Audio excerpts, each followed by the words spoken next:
Bisan sa imo nanay, total, patawaran mo. Primero, di ba, first offense, forgiveness. Inuwi, forgive mo po. Second offense, iba na. That's not only forgiveness, may ilanggit na. May kuha na, kasi sa iba, hindi ka computer, hindi ka kalaan. Kuha ka ng stranded ka sa bahay ka lang. Grounded. Natali ka dyan. O kung wala ka allowance. So, sa first offense, kahit sa gobyerno, kung wala ka nakabayad tax, may tax amnesty, kaduha, may penalty, may surcharges ka na. So, kung magsalig ka nga, anyway, may grace ang Ginoo, ulitin mo, no, it's not, it's a different thing. Kalawi ba? Ay hanutong niya ka. Lain na yan hanot, lain na yan, like, ginahanot ka ngayon para hindi ka iimpong sa mga sinners, sa distraction. Kung hanuton ka nga, magmatamang ka para makorek ka. Kung hanuton ka nga, ikorek ka, so that you will not be joining with the destruction or punishment of the sinners. So, sabi dyan, sa 8, without God's forgiveness, you are doomed. Kung wala ang patawaran sa Ginoo, if there is no forgiveness, then we are doomed. So, ang verse 3 raises the question, doesn't God keep unrecordable our iniquities? Wala niya ba ginarikod niya? God does not keep record of our iniquities? Siguro sa sinners, ginarikod niya. How about sa Christians? When you ask for forgiveness, will the recording be present kung current recording? Pag hingi mo forgiveness, panaso na ba kung i-record? What do you mean? Oh, forgiven ka na, pero araw din na naka-record. Oh. Hindi mo nang Ginoo, nagdala eraser, may eraser niya. So, the answer is, He is recording the iniquities, but, sabi sa Bible, He will bring our iniquities, He will bury it in the deepest sea. As far as the east is from the west, so your iniquities, so God has forgiven you and forgotten your iniquities. Ano yung sabihin? Pag na-record na siya, kung forgiven ka, He has forgotten it. Pero naka-record. Pero, hindi naman dumang nagidala niya sa namin siya ang east and west. As far as the east is from the west, ano yung sabihin? Kundi ako na sa galaw, ari ng east, ari ng west. Pag ikutong mo na siya, ano yung sabihin? There is no distance. Wala sa hindi mag-abot ng west, ng east and west. Ito pa rin sa sing-sing. Wala sa tinabuan. So, that is how far the Lord, although He has recorded before, when He forgets it, that is how far He will. And He will bury it into the deepest sea. So, He-record for the Christians to be buried. Sa mga di-Christian, He-record para in the last day, i-present sa inyo. I-present sa ila. God will not suffer amnesia. He records it, but He will bring it, He will bury it into the deepest sea. Next visit. Sabi, there is forgiveness with God and it leads to fear. Nasa verse 4. He responds to the cry of a person in debt. Ano yung bigla sabihin dito? Not anybody who prays. Hindi gamit cry mo. Usually, ang response ng Ginoo sa mga desperate prayer. May pastor na sabi ba, do you want your prayer to be powerful? You have to cry, you have to be desperate. You should be in the depth. Sino na ang mga taong nasa depth? Yung nakabagsag ba ng... Di ba nga kung sa may nakasaksi ka sa aksidente, mag-cry ka, ako nang gina-responsibility. So kung sa normal life na, nang daw ginagawa mo nga prayer mo daw, normal mo ka salita, wala sa feeling, wala, hindi totoo sa iyong life, daw detach paluwi mo, God will not answer it. Many a times, He hears the voice of the person in the depths, and He offers forgiveness. And that forgiveness, I will forgive you, but it should lead you to feel fear. Hindi na napagulita ba? Mauna na siya. Ulitin mo, may dagdag na may dagdag na extra. Sa number 3. Experiencing God's forgiveness makes you wait and hope for God Himself. Kanina, forgiveness leads to fear. But then forgiveness also makes you wait and hope for God Himself. Hulat ka sa iya. I'm waiting for you, Lord. I'm hoping to see you. Nasa verse 5 and 6. Now, question dito sa 8. What do we wait for? Naahulat ito ng Ginoo. What do we wait for? There are 4 reasons why God often makes us wait on Him. Pag in-forgive ka, if God has forgiven you, you are longing and you are in the waiting mood. Hulat ko sa iya. Kapag mo anong waiting? What is waiting? Waiting for isang waiter. Diba? Waiting kag waiter, ang root word yung wait. Wait sa restaurant, waiter. May magkakaroon sa unang restaurant mga sa kapot na sa mga alas 10 o'clock, 11 sa evening. Tapos kung magkaon na siya, akit na the waiter, mga servant na katulong, butang nila, sumayaan siya. Sabi niya, hindi ka umalakang ba? Kaya may ihambal ko siya, tawagon pa mo. Kung doon ay dara, ako nang waiter. Kung nag-waiter ka, pag-serve mo sa pagkaon, hindi ka mag-alis. Standby, kag magtingin ka dyan kung anong needs. Kung ka mo kung anong best na pinakagwapo nga waiter, nang hindi na habalan. Habang nag-wait siya sa iyo nga nagkakaon ka, makita niya kung anong needs. May nahulog na spoon. Hindi na magsiling ang nagkakaon na, Sir, sponsored by the way, sir, gulpi sila yung lakaw. Nakupit mo sila. Ang mga klase isang waiter na so ang habang nag-wait ka, hindi pag-istorya ha. Kaya nag-istorya sila. Sir, sorry sir ha, if you need me, I'm just here. Istorbo ka. Hindi ka nag-aantip sila. Dapat silent ka lang ng waiter na guwapo ng waiter na nahitos na. Pag anong needs, abtik, tubig, kang masarap. Tubig ayun, ara. Nakutip sila sa waiter.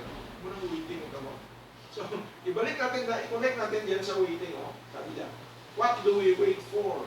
We wait for God Himself. 4 reasons why God often makes us wait. Ano man ang ginapawait ka sa Pinoon? Ang ginapahulat niya ka. Kabulo ka mo nga, when you wait, this is the hardest na pala sweetheart kayo. Mauna-ulat ko sa imo ha. Ano oras? Alas 2. Alas 2, wala itong nakato. Wala pa alas 2, ito na siya. Ha?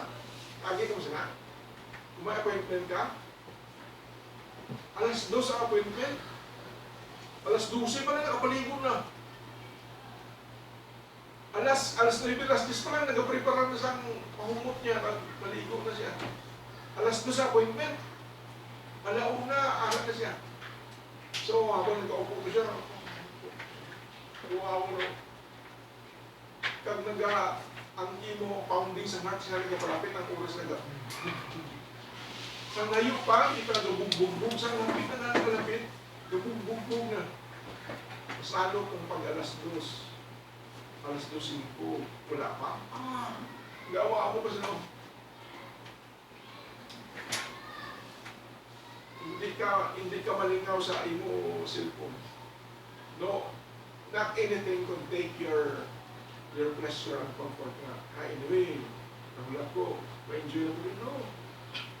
May gawin kasi kontrol ang isip mo na it is so occupied thinking of your appointment. Kaya mo ang reason, why does God often makes us wait?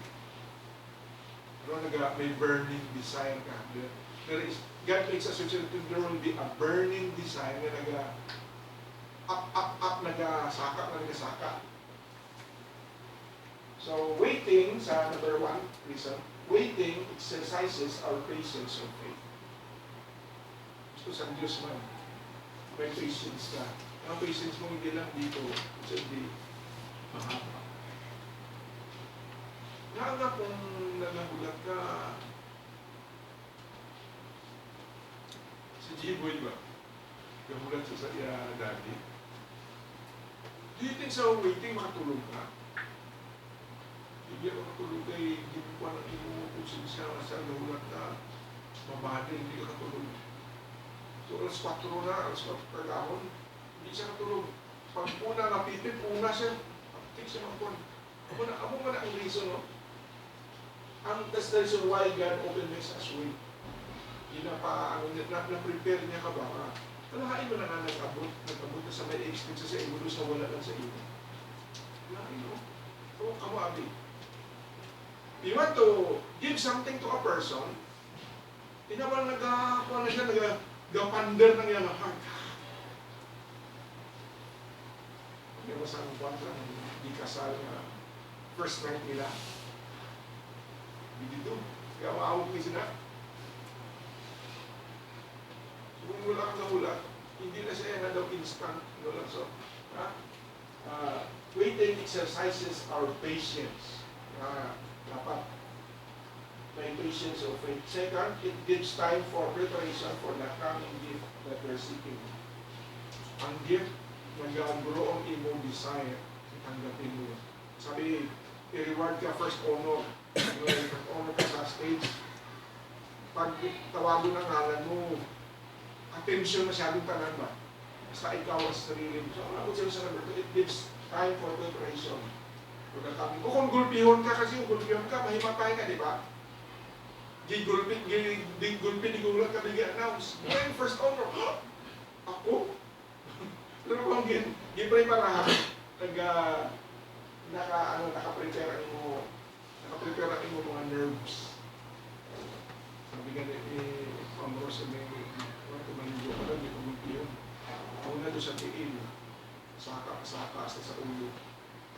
Di pagulpihan sa iyong ulo kay ang nerves mo hindi nakaprepare. Ahaw na, it gives time to prepare. Third, it makes the blessing sweeter when it arrives, diba? Kung wala kang nahulat, magbigay sa wala man. Pero gin-announce na ginahulat ka, the longer you wait, the sweeter it grows. So when it arrives, pag nag-grow pang drawing more. Fourth, it shows the sovereignty of God to give when as He pleases. So, saan mo niya hatag man? O, tagugoy mo ito. So, ulat ka sa, you consider the sovereignty of God when it is the right time for you to receive. Saan ang silbutan mo? Sa una, tiprano mo, 27 anak na sumo, wala pa. 1, 2, wala pa. Birthday ko ng anak ko. So this causes us to submit to His sovereignty and acknowledge that He alone is God. So He is in control. And the last, number 4 point. Number 4, sabihin ko pala. What is the basis of our hope? What is the basis of our hope? We hope in God's word of promise. Because it has been promised. We are hoping because it has been, that's the basis. The basis of our hope because it was promised. And the attribute of mercy and the fact of redemption are two constitutional reasons to who hope in Jehovah, that He is so merciful, and that has been promised, thus we hope in His promises. Next please. How should we wait and hope? We should wait and hope expectantly and confidently. Wala yan. Kung naghulak ka, the reason why you are there to wait para mag-grow ang imo expectancy mo ba nila? Sa habang kung alas 2, sa alas 12, alauna, hindi pa. Habang nagalapit, tik-tak, tik-tak. Last 2 minutes, kagi ka sana. Your expectancy and confidence, nagdakuan, nagduruman. Crowning day. Naman sa... Wala ka po kagi ka sa ano. Kung sa all, ang kasal mo next month, kada adlaw, duga, ba? Duga dali lang ba? So, sila ka adlaw again, duga haba sa adlaw. So, ang minutes duga dugay. So, sang ato ka na dito, sa kakasal na mo, there is expectancy na. Kasiga ang matang ba? Hindi ka nakatulugon. Hindi ka may kasal na natuyo. Sino nang ginakasalan na natuyo? Kaya ang expectancy mo ng magising sa iyo. Okay? Next, sa number 4. Number 4, the last experience in God's forgiveness makes you desire that others will also experience His abundant redemption. So sabi niya now, experiencing God's forgiveness, may cause you to fear. Experiencing God's forgiveness cause you to hope and wait. Experiencing God's forgiveness make you a desire. Anong desire? When you experience forgiveness, don't keep it. When you experience forgiveness, there is a desire that others will experience. Ang experience yan, gusto mo ipabatsin sa iba. You want to pass it on to others. So sabi niya na, experiencing God's forgiveness makes you desire that others will also experience His abundant redemption. And because I have experienced this, I don't have to close my mouth. I don't have to keep silent. I want that others, siguro ikaw mo ipamalig, kanto ka sa bumbo radyo, kanto ka sa broadcaster, isulat mo ipa-announce. In other words, you are willing to announce it, you are willing to, isang bata lang may bago sa, kaagi ka mo ng bata, may bago lang mo sapatos, hindi na pagdagot nila, hindi, sino na ako mag-abot, sumiran niya na, may bago ko ka sapatos, na. Lain na siguro ang din-forgive na, tapos hilong ka lang. Kung din-forgiven ka, if you have been forgiven, announce it. Because what you feel should be experienced by other people. May question kita sa last conclusion. So the psalmist says here, abundant redemption. The redemption that is so abundant should be expressed by experienced by others. Next please. Conclusion. Ang conclusion natin, pareho niya sa experience sa mga slaves na there is a time na ikon sila year of Jubilee. There's a time that we really, sabi niya no, on the night before August 1 in 1830, the slaves in the British West Indies never went to bed. Kasi kapaabot sila sa kwan na i-release, i-announce na forgiven na sila. So hindi na sila katulong in the morning, i-announce ang nila freedom, sang gabi, hindi na sila katulong. Alright, no? Muna siya ang in-experience siya. They stayed awake because at daybreak, tens of thousands of them went to their places of worship and spent their night singing praises to God, waiting for the first glimmer of daylight just before dawn. They sent some to the tops of the hills so they could signal others that the day had broken out of the depths of the horrors of slavery. When the daylight came, they would taste the joys of freedom. So, masyado nila importante yung message ba? Is forgiveness. So, hindi dapat taguon. it will not cause you sleepy head. Ano na mo, mister? Para mag-sleep, magbasa Bible, no? Inaya, nga hindi ka natulog. Gusto mo hindi magtulog? Consider your forgiveness. Mag-expectant ka na i-share mo sa iba. So, out of the depths of their horrors of slavery, so there's a change. A change is coming. I will be free. So, hindi na sa katulog. May announce sila. The day I come, they will taste the joys of freedom. Nasa puso. So, maumanto nga. Only those who will announce the joys of their freedom, those who have fell into the death. Nakita mo sa punto, kasi kung hindi ka nakapunta sa death, normal na ang life mo nga. Wala, taga-tuhod lang, taga-tiil lang. Hindi mo ka wala sang urgency, di ba? No urgency, no need. There's no need. But if you are into the death, that's the reason why you have to cry. Hindi. Ang play mo hindi na salita. Hindi. Sino tawag ka ba? Kumulig sa emergency, magkamunang i-sound. Sir, punigin mo, sir, hindi. Sabi sa cry! Help me! Siguro na, tingin mo na may balik sa aso. Only they who will have experienced the joys of freedom. May question sa class. Application. Application, number 1. Application to sa lesson natin number 1. Are modern Christians to repent about their sins? Kung ang sana, kung gano'n ito, kung ginahan nila sa buong ng pag-liit na ulipa. Ako na mga tao nga wala ng-experience sa ito. Ako na tao nga wala nag-need sa forgiveness. So where is the balance between being too morbid versus too cavalier?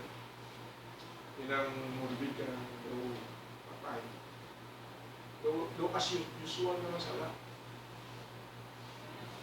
Wala ka na sa time ni Noah.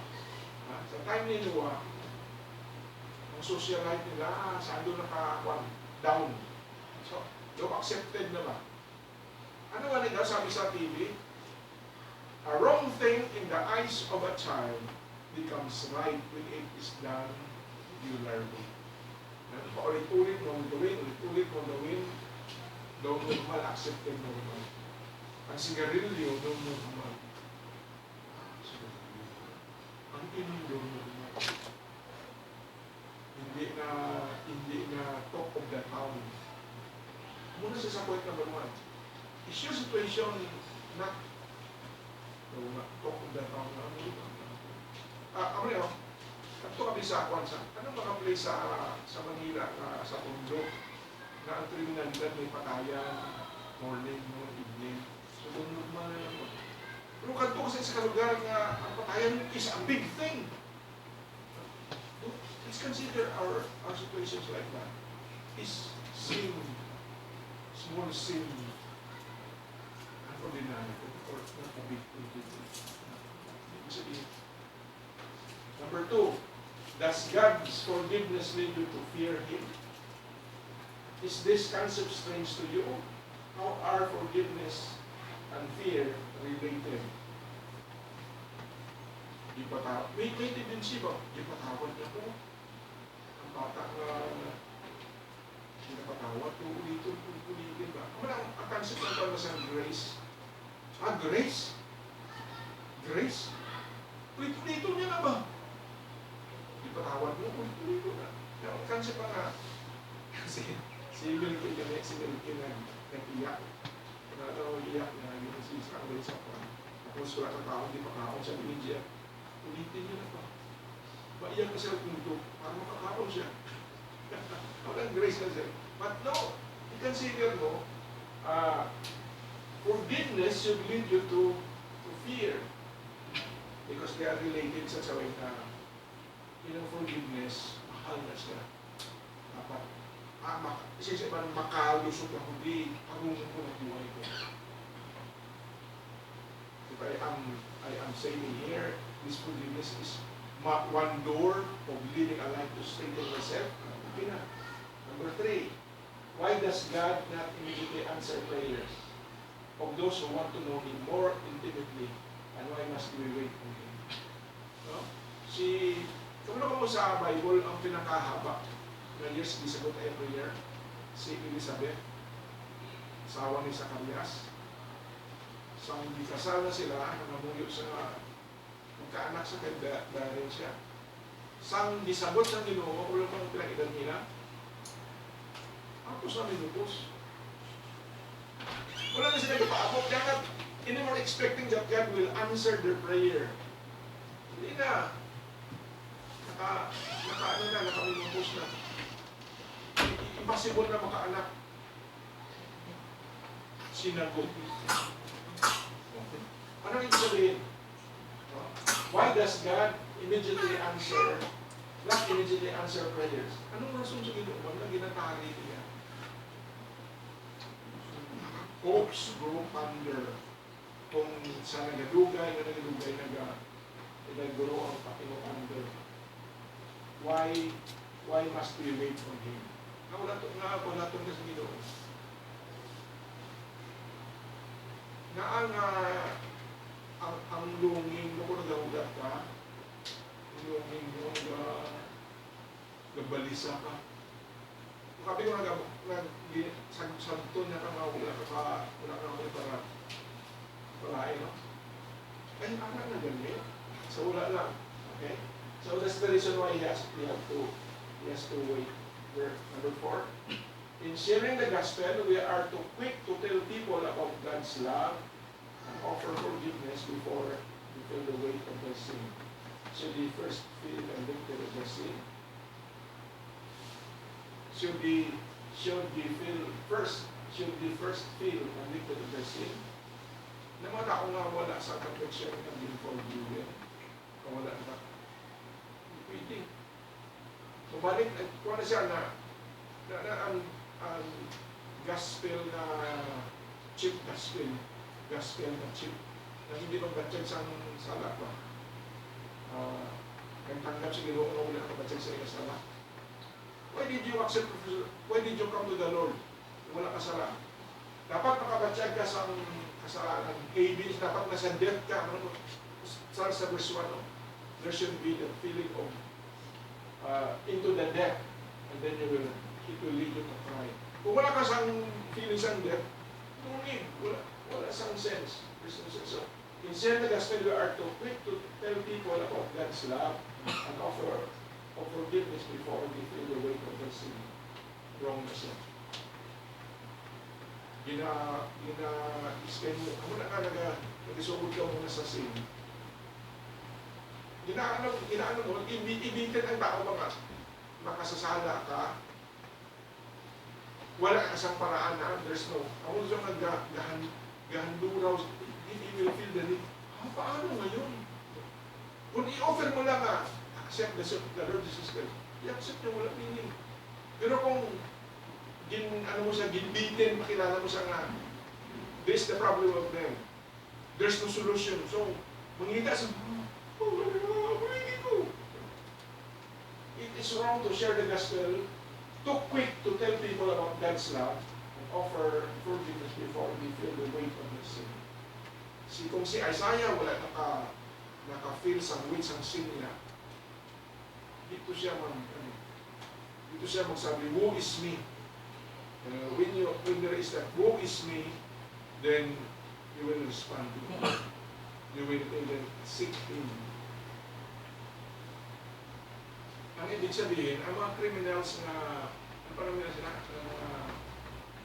very hard, ang mga hard criminals, ang muna nga nag-hard din sila, tulad sila nabatay sa ila. Though as if, wala ba na, normal na sa ila. The moment they feel that the weight of sin, that's the time na magpahigyan sila. It's the time they will try to help. Pero kung hindi mo na-feel ang weight, daw normal, accepted na sa inyo, you go on your own way. But the moment you feel the weight of sin, so dapat ang iuna i-share mo muna. Actually, it is the Holy Ghost that does not feel you are a sinner.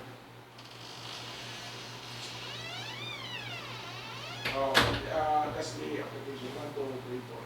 Any question? Gusto ka mo next Tuesday. Shall we pray? Heavenly Father, we thank you for